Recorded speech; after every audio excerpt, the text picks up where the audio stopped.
तर पाण्याचा प्रश्न हा अत्यंत गंभीर बनलेला आहे आणि त्या सगळ्या संदर्भात जाब विचारण्यासाठी सिंचन भवनामध्ये रोहित पवार दाखल झाले। वळत पुढच्या बातमीकडे, विधान परिषदेच्या नाशिकच्या जागेवरून महायुतीमध्ये जोरदार रस्सीखेच सुरू झाली आहे।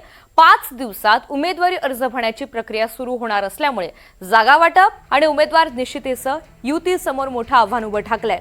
शिवसेना आणि भाजप दोन्ही पक्ष या जागेसाठी आग्रही आहेत। माहिती जाणून घेऊयात, प्रांजल कुलकर्णी आपल्यासोबत आहेत। प्रांजल, नाशिक मधल्या जागेवरून प्रचंड वाद आहे, रस्सीखेच आहे, तोडगा नेमका कसा काढला जाईल?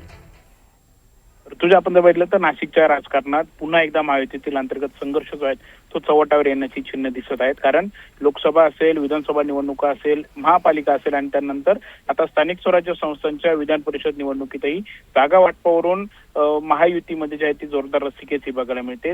गेल्या निवडणुकीत म्हणजे 2018 साली जर बघितलं तर ही जागा शिवसेनेकडे होती, त्यामुळे शिंदेगड जे आहेत ते पुन्हा त्या जागेवरती आता दावा हे करत आहेत। तर जिल्ह्यात सर्वाधिक मतदार संख्या ही आपल्या बाजूला आहे, त्यामुळे भाजप देखील ही जागा सोडण्यासाठी तयार नाहीये। तर अजित पवारांच्या राष्ट्रवादीकडे देखील निर्णायक मतदार आहेत, त्यामुळे महायुतीतील गणित जे आहे ते आणखी गुंतागुंतीचं ठरत आहेत।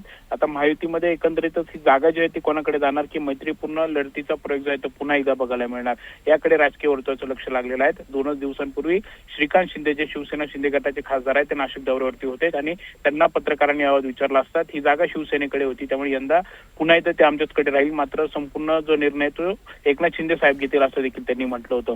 त्यामुळे एकंदरीतच आता नाशिकच्या जागेबाबत काय नक्की निर्णय जो आहे तो पक्षश्रेष्ठी घेत आहेत, महायुतीमध्ये नक्की काय ठरतायत हे पाहणं जे आहे ते महत्त्वाचं ठरणार आहे। मात्र एकंदरीतच या जागेसाठी जोरदार रस्सीखेच आहेत तिन्ही पक्षाकडून, शिवसेना शिंदे गट असेल, भाजप असेल किंवा राष्ट्रवादी अजित पवार गट असेल, तिघांकडे दावेदारांची देखील मोठी संख्या आहे।